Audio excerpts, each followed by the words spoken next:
what we're talking about today. We're talking about an active shooter, how to survive an active shooter, okay?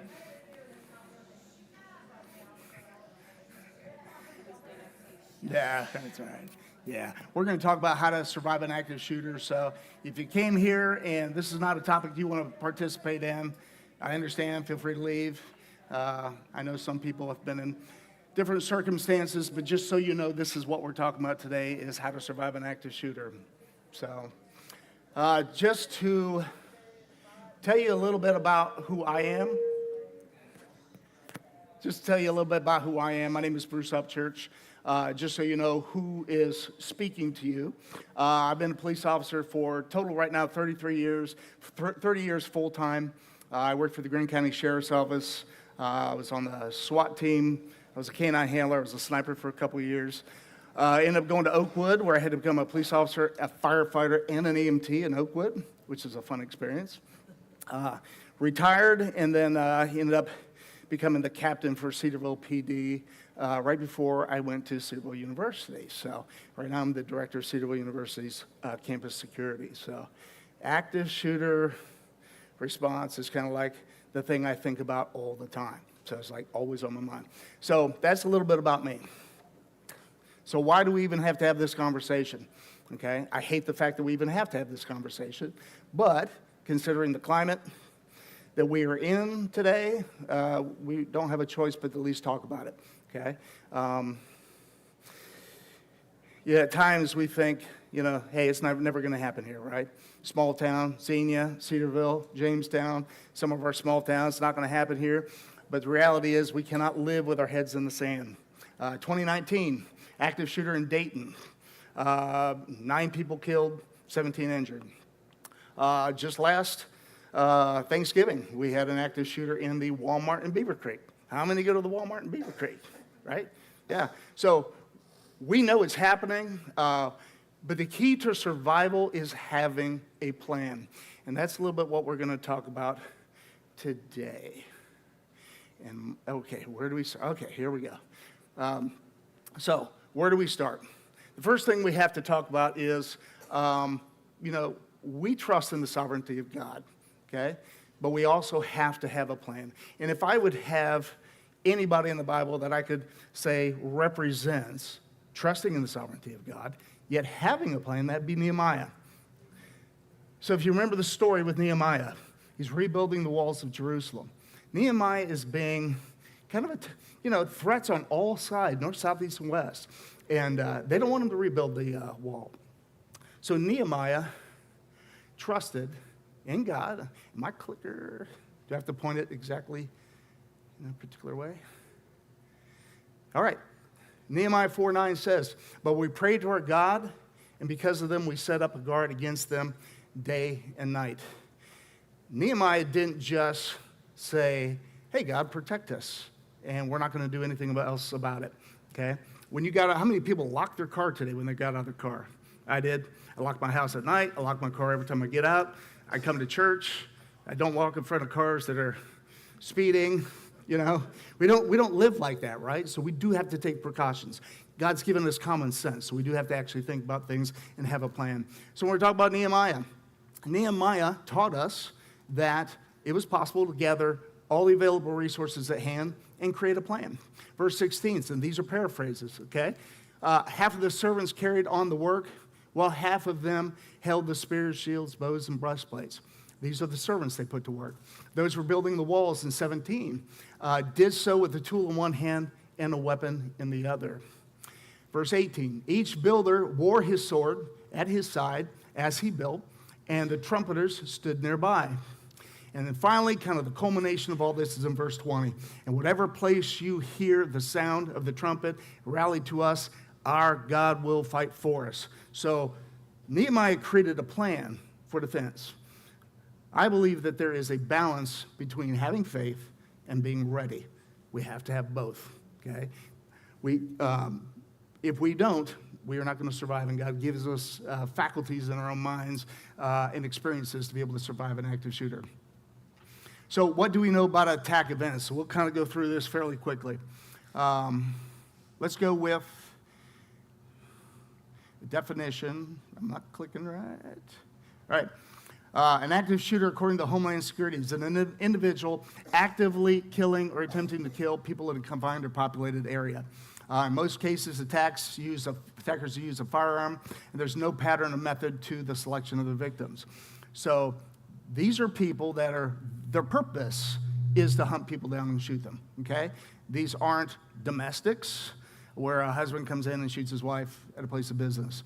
It isn't a drug deal in the parking lot where multiple people are shot and killed. Those aren't classified as active shooters. They can be mass killings, 4 or more, but they're not technically active shooters. Active shooters hunt people down for the purpose of killing or attempting to kill people. So those are the people we're talking about today.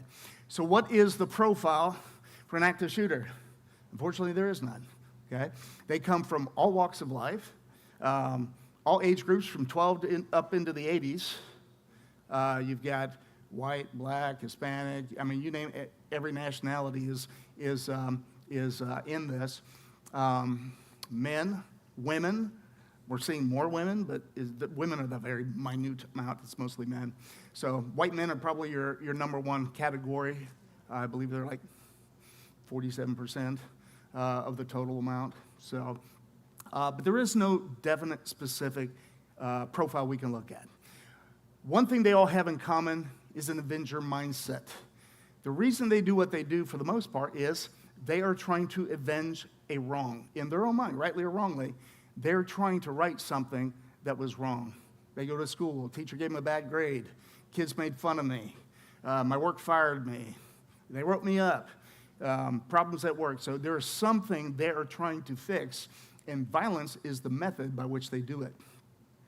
Some of them broadcast, and when we say broadcast, we're talking about, they talk about these things. They talk about the family, friends, social media. You'll start to get some of the warning signs, because after a lot of these shootings,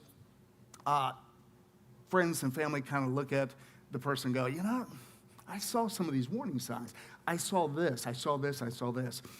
So they are broadcasting mostly to friends and then the family, and then sometimes on social media. So this is kind of the responsibility for all of us, if we know family or friends that are struggling, to kind of pay attention to some of these things. So we're going to go through these quickly. These are some of the stressors. They're not the red flags yet, but mental health always seems to be at the top of the list. Most everybody suffers from mental health. I mean, if you go in with a gun and start shooting people up, something's not right in your head, right? Financial strain. Job-related, financial strain. Let's look at the Las Vegas shooting. Guy got fired as a teacher, couldn't get a job. They're foreclosing on his house. He has some financial issues. Job-related issues, conflict with friends and peers. We see that a lot in schools. Marital problems, abuse of drugs. And see, when I talk about these aren't individual things. Sometimes they're a culmination of things. Conflict at school, conflict with parents. By the way, this list here is a very small list. The list actually goes on and on and on. I'm only giving you the highlights. It's all about some red flags. So these are the things you kind of look at. Everybody knows people who always have a negative attitude, right? I mean, we know those guys, they complain about everything. We're not talking about just the guy that complains about everything. I call it a baseline, okay? I know guys that whine and complain about everything all the time. That's their baseline, right? We're looking for people who have increasing erratic and unsafe or aggressive behavior. This is out of the normal. It's just getting worse and worse and worse. And by the way, it's not any one of these. Sometimes it's about 3 kind of together, because we know people that maybe feel like they've been wrong, but it doesn't mean they're going to be an active shooter, right? So a lot of these people, they have hostile behavior, perceived wrong or injustice, claims of marginalization, distancing from friends. Everybody shut me out. I mean, they're treating me poorly. Leakage of a plan, that's what I was talking about with talking to friends and family. Okay. Changes in performance or work. So, you got the student that's like a straight A student. All of a sudden, he goes from straight A's or B's.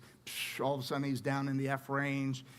He's disgruntled. Everybody's against me, blah, blah, blah. I mean, all these things kind of are together. Work performance, too, is starting to suffer. He's having problems at work, problems at home. All of a sudden, work performance starts to drop. And then maybe a sudden change in home life. And then there's the firearm behavior. We're not talking about the average red-blooded American in here who probably has 10, 15 guns at home. We're not talking about that guy. We're talking about the person who suddenly, with all of these things starting to come upon him, all these changes in work performance, their attitude, feeling like they've been wronged, all of a sudden now they have a fixation on weapons, okay? These are just little clues, okay, that something might be going down. Isolation, despair, and suicide. Almost every one of these guys is suicidal, okay? They know going into this that they only have a very short period of time to do what they have to do because someone's going to kill them, all right? They already resigned themselves to do that. All right, the attacker connection. The majority of people who do these active shooters have some sort of connection to the place they shot up. Could be a former student, could be a current student, former teacher, former employee. There's some sort of a connection to it. It's not everyone, but it's just the majority have a connection to the institution. When we think about active shooters, a lot of times we think about our kids, think about school. The reality is that's about 14% of the active shooters are actually schools. The majority of active shooters are actually occurring in our businesses. I think it's a little over 50%. Outdoor venues are next in line. Those could be concerts. It could be just something, a festival where somebody, and that, when I say active shooters, it could be an active attack, okay? It could be a guy with a pickup truck driving through a crowd of people.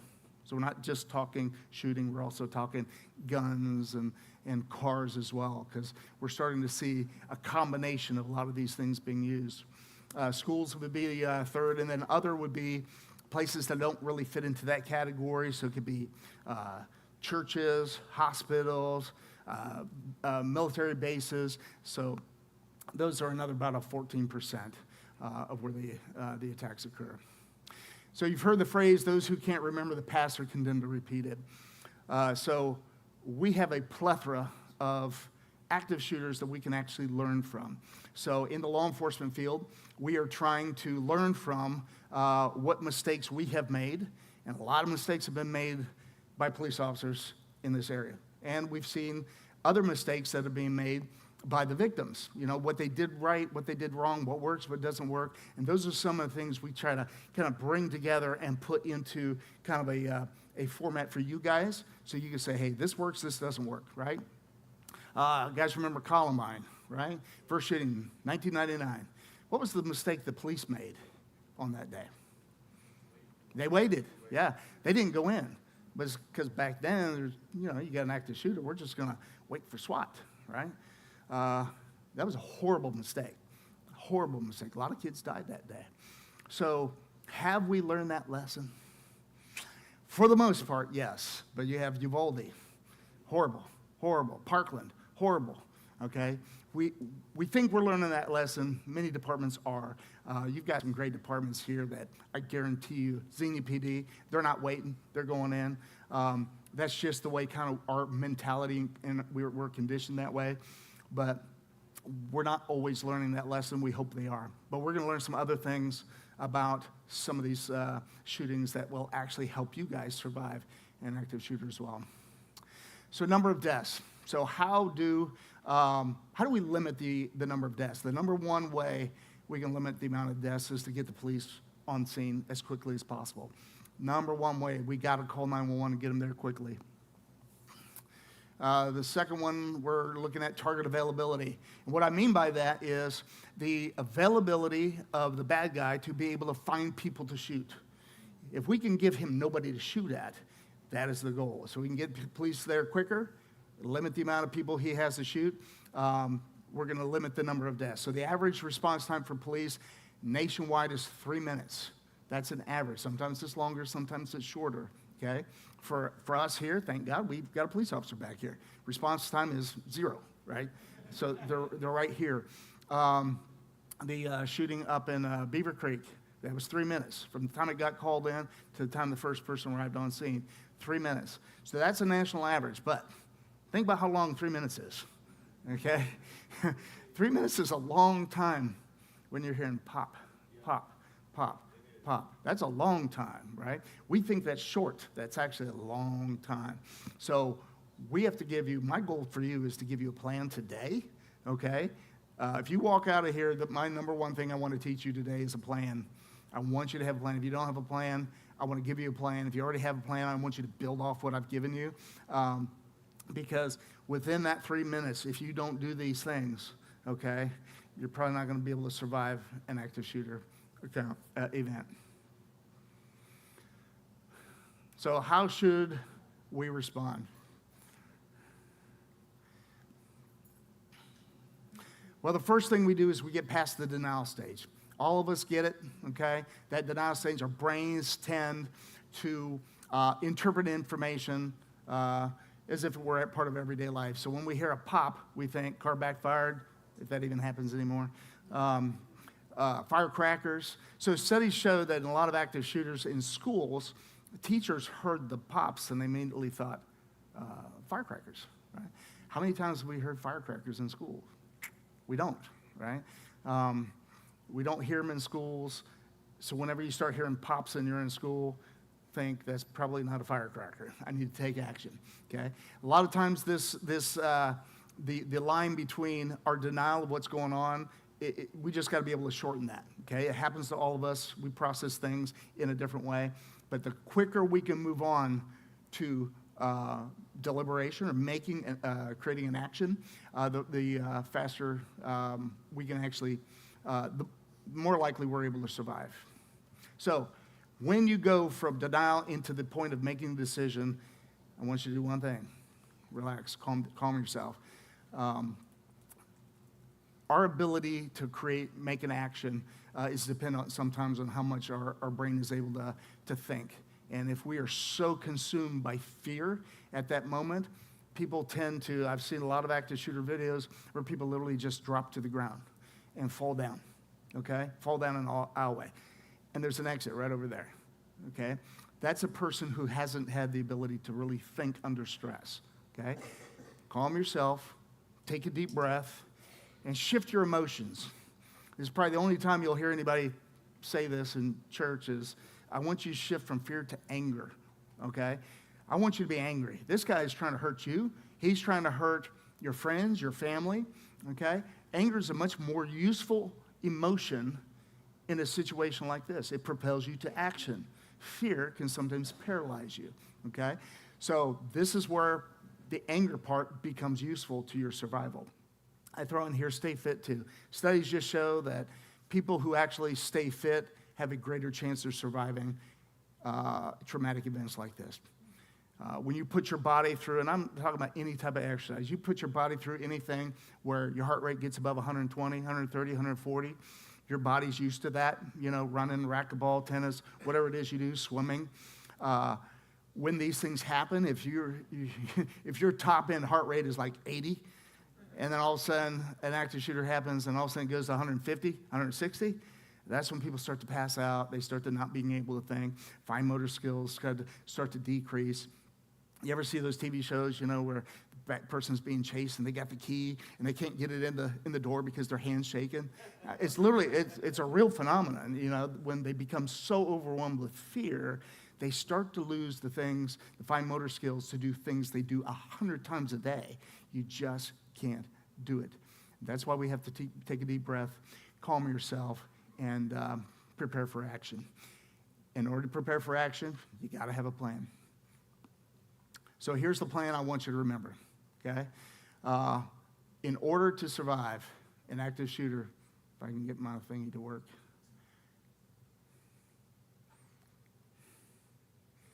All right. I want you to remember these three things: run, hide, and fight. This is a Homeland Security program that's we use it in our school. Most colleges use this. I know some high schools use this as well. But try to remember these three things: run, hide, and fight. These are the keys to you staying alive in an active shooter. And I'll go over each one of them. And by the way, I just want to clarify that run, hide, and fight is not sequential, okay?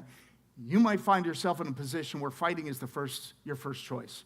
You know, you're standing next to the door. Next thing you know, the guy's like right there. Okay, we're probably gonna have to attack him, right? We're gonna have to do something. We're gonna have to take action. Okay, or you may find yourself in a position where the guy's right outside your door. You can't run. You got to hide. So they're not in order. One might be better than the other, depending on the circumstance.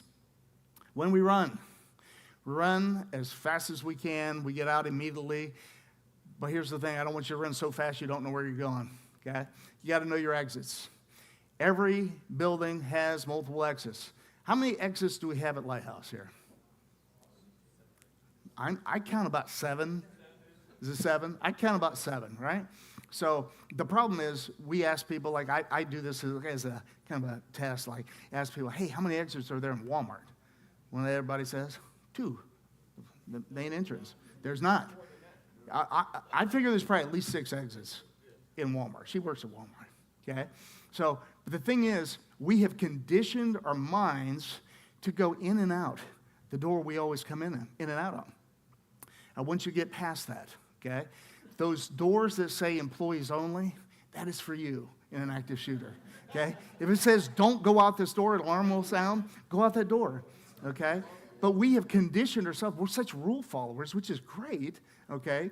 But we've conditioned ourselves to not cross lines, and in our minds we say, hey, employees only, I can only go out these 2 doors. That's not the truth. When you're in a restaurant, every restaurant has a back door. Some of them have side doors. So remember that. There are more than one exit in any building you go into.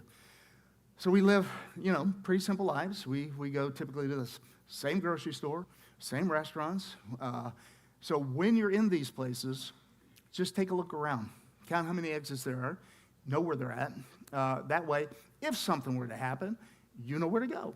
So, but know your exits. Don't go into dead ends. A dead end is like a bathroom. Don't go into the bathroom.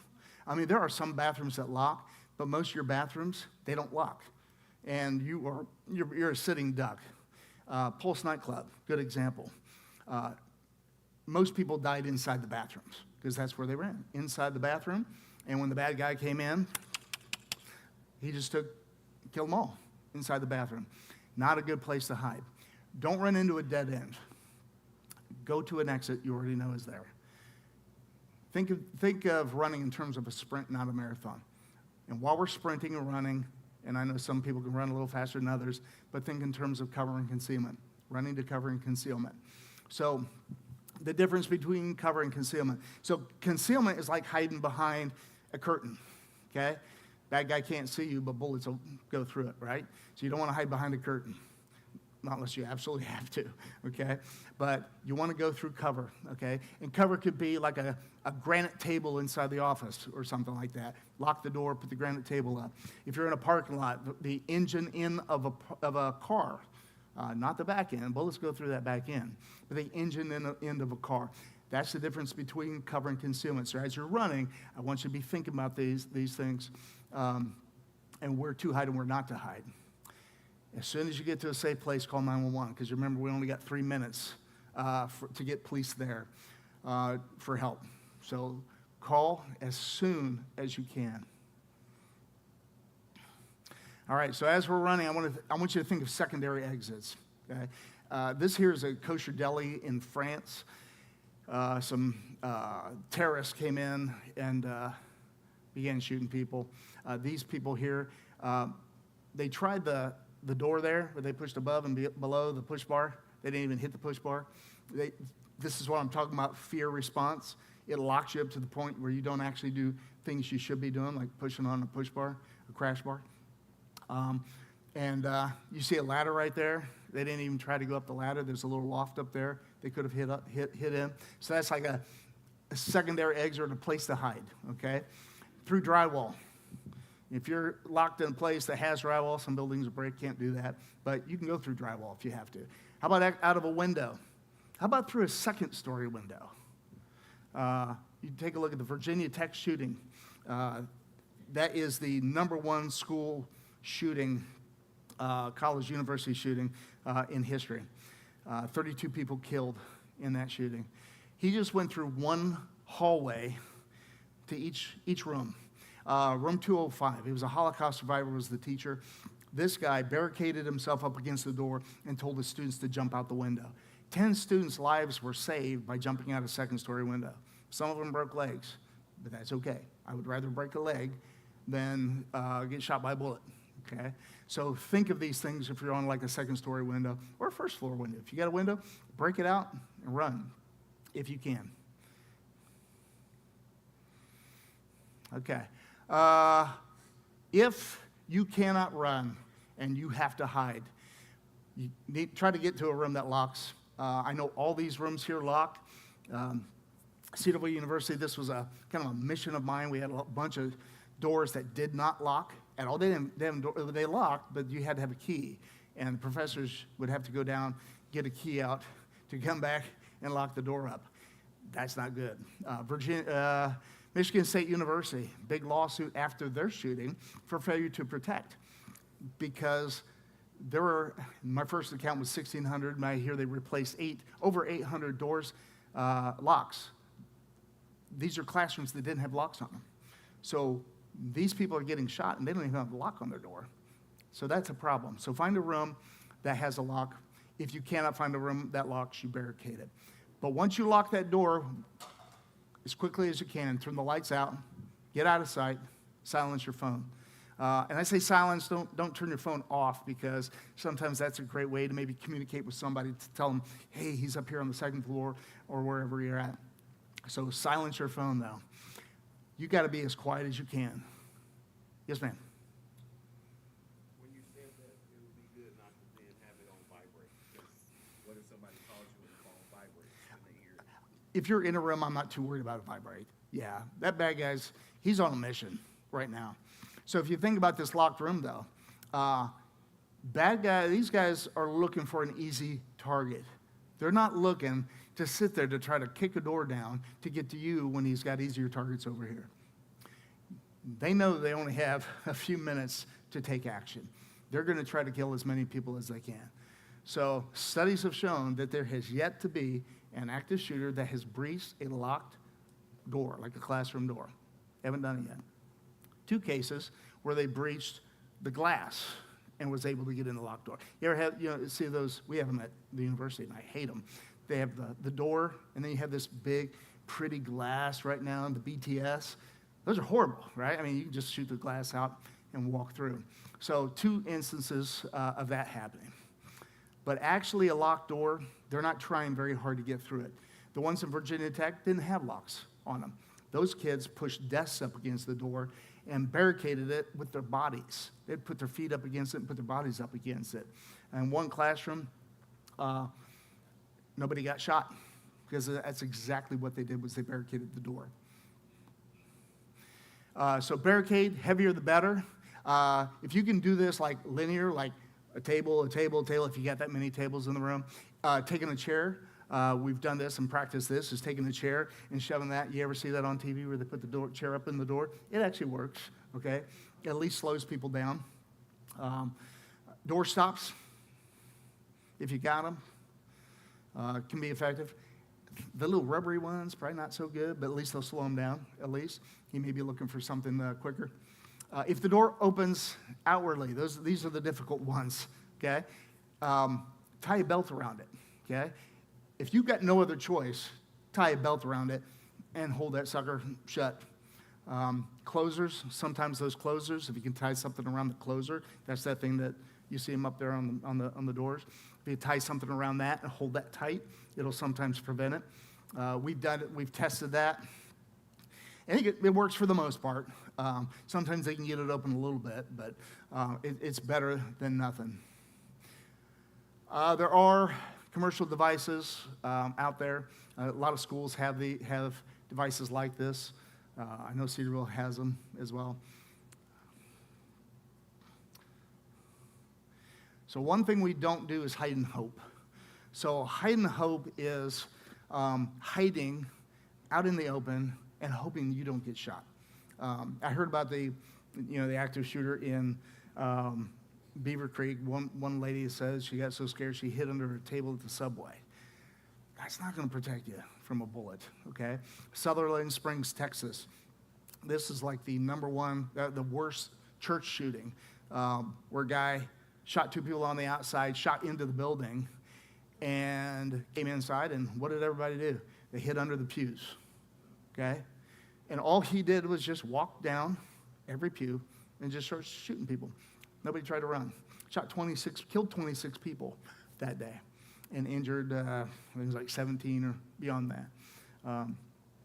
He was then eventually apprehended by a neighbor who heard it, and he came out with his AR-15, engaged him, shot him, got in a chase. The guy ended up killing himself.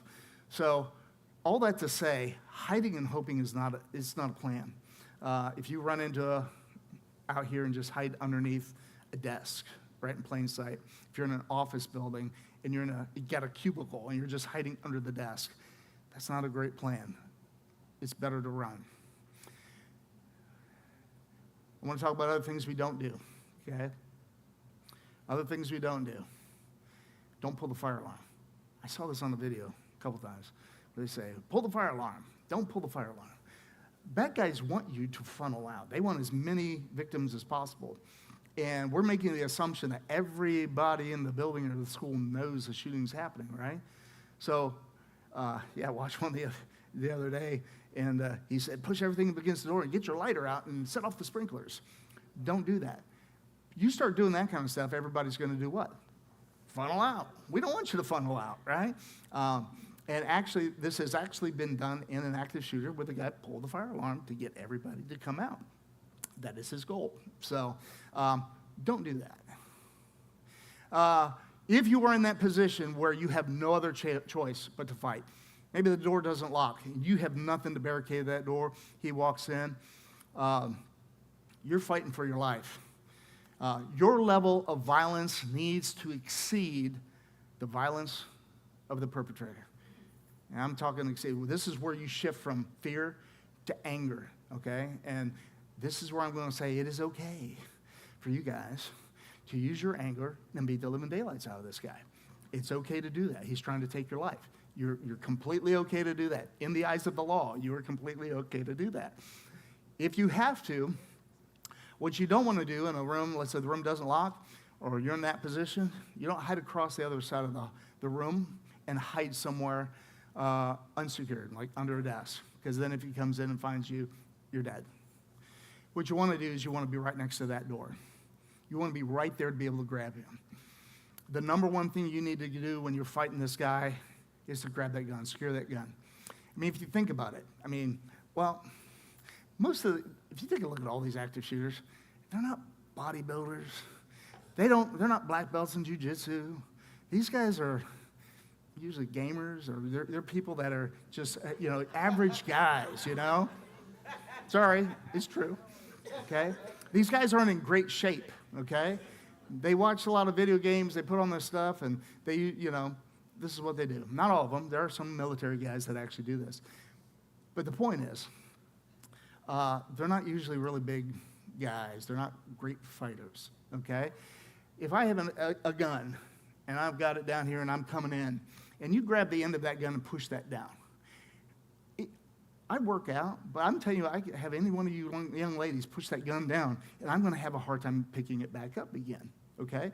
Because of leverage, right? So when you grab that gun, you can grab over, under, or I like this one, grab over top, okay? Grab that entire gun, wrap your entire body on it, and fall to the ground. He's not going to be able to hold that gun back up, okay? These guys are not that strong to be able to take that gun with a person on it, pick that thing back up, and actually do any damage. If you have more than one person with you, create a plan. I'm going to get the gun, you're going to grab the legs, you're going to grab his feet, okay? In the MMA world, the goal is to control the spine, the head and the hips, right? If we can control this, I'm not worried about his arms, we can control him. So when you create that plan, aim for the hips. It's a little hard to grab a head. Don't ever do that, Don't do that. Grab the hips. Somebody grab the gun, somebody grab them hips, take them down to the ground, and hold them down. Yank that gun away from him. Is it okay to use that gun on him? Yes. Okay. Do most of these guys carry more than one weapon? Yes. They carry more than one weapon. Nobody comes in with just one gun. They always got at least a handgun, a couple extra guns laying around, multiple rounds of ammunition. I think it was the First Baptist Church in Sutherland. The guy had like 17 30-round magazines that he blew through. I mean, that's a lot of ammunition. Control the gun, get him down, take that gun away, and don't let go.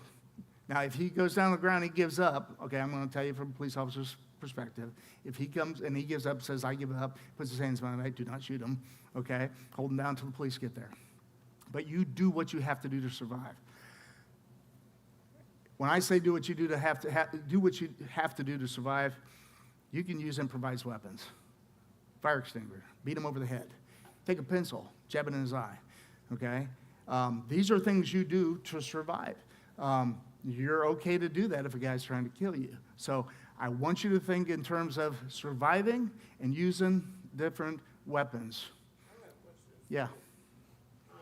I don't always work in there anymore because I work in outreach now, but say for instance, like, I work at a domestic violence shelter. Now we have our windows in our office are bulletproof, and so are the doors.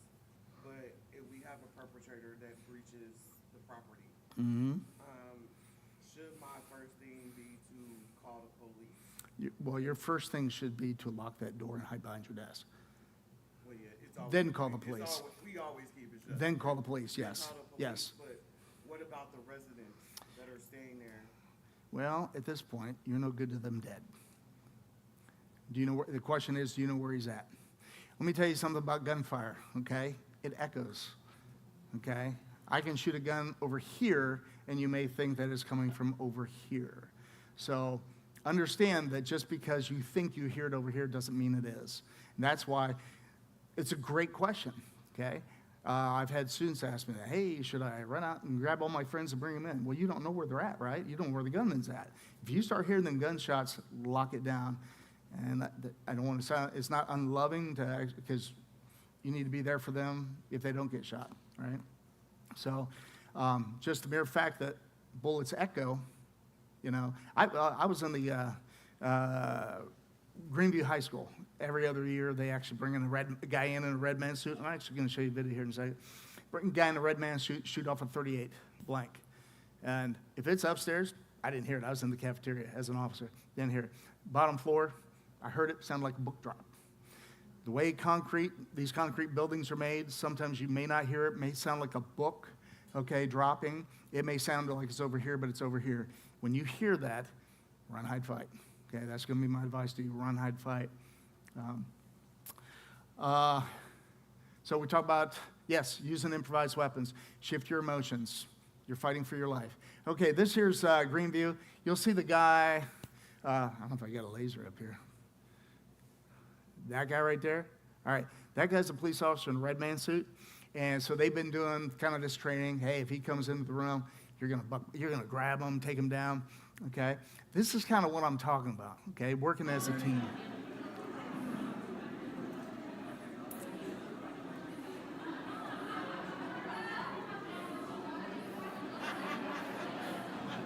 Is that not just awesome, right? That's what I'm talking about. You got that many people with you. You know, buck. I mean, some of you guys are old enough to remember buck, okay? Just jump on top of him, okay? Take this guy down, grab his gun, get on top of him and hold him down. You don't have much of a choice at that point if he's right on you. You either fight or you're just going to get shot, okay? You ladies can beat up men. I know that, okay? And I don't care how skinny you are. You guys can do it. 2 or 3 of you guys can wear a guy out. So don't think that just because he's a man and you're a woman, you can't do it. I've seen as a police officer, sometimes the hardest people I've ever fought are women, okay? Plus, I don't want to hurt them, but I mean, still, some of the hardest people I've ever fought were women. So they're all wiry and, you know. So don't think that you can't do it. You can do it. Okay, so evaluate your surroundings, okay? When we're here in this church, so let's just put ourselves right here, okay? Here in this church, fortunately, by the grace of God, we got a police officer out here that will intervene. We've got security here. Most everybody's armed, okay? We've got a lot of guns in this place, okay? If he was to come in here and you hear gunshots back there, how many exits we have? That door opens right there, by the way, and you can run through that. That door opens right there, okay? So there's an exit back here in the youth room. There's one back on this side over here. So you got multiple options back here if the gun's coming from there. So what I would recommend in a church like this, everybody on this side run over here. Everybody on this side run through there, okay? Run as fast as you can and get out, okay? You got a great field back there. You got, Chipotle. Just run as fast as you can and get as far away from it as you can, okay? So that's what I think about when I think about a plan in here. The plan is not to go down, okay? And even if you're on a walker, go as fast as you can. Fast as you can. You can do it, okay? So, and if you can't, take a look at our classrooms. All of our classrooms have locks on them. You lock that door, light off, everybody in the corner. I would get down as low as you can. They've been known to shoot through walls, but usually about that height. There have been cases where people have been saved by climbing up on top of the refrigerator in the break room, okay? Unseen, but get as high as you can or as low as you can, okay? But you hide, lights out, be quiet, call 911 if you can do it safely without letting them know you're there. And then fight if you have to. And there are no rules. Gentlemen, rules are out, guys. Every body part counts. Okay, so this is the plan, is run, hide, fight. So in order to survive, you have to have a plan. Nehemiah had a plan. If Nehemiah did not have a plan, things may not have gone as well as they did. In order to do that, you have to have a script in your head. I want you to think about this stuff. I don't want you to live in fear, but I do want you to be prepared. Create a script in your head. If I'm in church, where do I go? If I'm at work, when you're at work, practice it. Sit there at your desk. Where's my nearest exit? Where can I hide? Where's the nearest door with a lock that I can be in? Okay, where's the nearest window I can jump out of? So script some of these things in your head, so that if it does happen, by grace of God it doesn't, but if it does happen, you at least have a default. What happens is people don't have a plan, and then when it happens, fear sets in, drop to the ground, forget what they're doing. Okay, so have a plan, practice it if you can. So how should we help first responders? Okay. So you guys know, law enforcement is not there initially to care for everybody who's bleeding that they come across. Their number one goal is to stop the killing. They will bypass anybody bleeding or dying just to get to that guy. That is their sole focus in mind, is taking him down, okay? Neutralizing the threat. That's their number one goal. And then to stop the dying, and then to evacuate the injured. With that in mind, their number one goal is to stop the bad guy. So if you're a CCW carrier or, a constitutional carry guy, and you're standing there with a gun out when police come in, you're probably going to get shot, okay? Don't do that, okay? If by chance you were the one that put the bad guy down, put that gun away as soon as you can, okay? Put it down and wait for police to arrive, hands up, just point to wherever he's at. Hey, bad guy's right there. But if you have, and I tell this we have CCW carriers at the university, not everybody knows who everybody is. So they come in, they see you with a gun in your hand, you're getting shot because they're not going to say, drop the gun. We don't say drop the gun when people are dying. We just shoot you. So I'm going to assume you're the guy. Kids are getting shot, and there's a guy with a gun. I'm going to shoot you. So put that gun down. Oh, I went back too far. Okay, follow commands. Don't take it personal if a police officer orders you down on the ground. Don't take it personal if a police officer says, put your hands behind your back, and they zip tie you or cuff you. Don't take it personal. They're doing what they have to do to control the scene at that point. Follow commands, show your hands, do what they tell you. They say don't move, you don't move. Don't be sitting there trying to explain who you are, okay? Just do exactly what they say to do, and it'll work out for you. I promise you. Obey the police. And that applies to many other things. Medical. Prepare for the worst. This is just kind of an encouragement to you guys. The more medical training you have, the better. If you don't know CPR, first aid, I'd suggest finding some training to do. It'll only help save lives.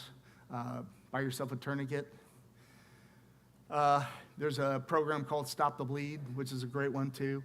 And these are, you almost have to Google where they're at. I think like Red Cross puts on some of this stuff. So I just encourage you to get some of the additional medical training as well. So remember that what we do matters. We only have a short amount of time to enact a plan. In order to enact a plan, I got to have a plan. So like Nehemiah, we are going to trust in the sovereignty of God, but we're going to create a plan, run, hide, fight, for you to survive. We're not called to live in fear, okay? Philippians 4:6, be anxious for nothing, right? What does be anxious for nothing means? It said don't worry about anything. I'm not going to sit here and worry about a guy coming in and shooting, but I'm going to have a plan. But in everything, by prayer and supplication, with thanksgiving, let your requests be made known to God. And the peace of God, which surpasses all comprehension, all understanding, will guard your hearts and mind in Christ Jesus. So we can rest in the sovereignty of God, and it'll give us peace of mind. I don't need to live in fear, but we do have to be prepared. So hopefully, guys, today I've given you a little bit of a plan to go off of. I'll open up for some questions, quick questions. Don't have much time before church starts. If anybody has any questions. How much time do I have before church? 8 minutes. Okay. 30 minutes. Yes, sir. Father was an ex-firefighter. Yeah. His big thing was that when we go to hotels, that kind of stuff, he always knew where the exits were. Yes. He would even count off the steps to tell us. Right. Yes. Yeah. Son was a firefighter. Father-in-law was a firefighter, always knew where the exits were. I had one of the guys, Clark County deputy, said they were doing like a fire drill at one of the Clark County schools. They purposely blocked off one entrance with a big old X. And they pulled the fire alarm, and all the teachers came down. They're like, door's on fire. And the teacher had to go, sat there for a bit, didn't have any alternate plan. Had to think for a bit before they knew, oh, I got to go to a different exit. So think, too, that one door you think you might go through may not be the right door. Go out a different one. So, any other questions? Yes, ma'am. It's not really more of a question, but a statement I had learned from a police officer for when parents, when you go out to restaurants, not to sit with your back to the door, and when you sit down, Yes. do an activity with your kids, say, don't look. Yes. Tell me where the exit is if we got to get out of here. Right. Yeah, sitting with your back to the door. You'll notice every police officer doesn't sit with their back to the door, and probably every CCW carrier too. Okay? Yes, ma'am.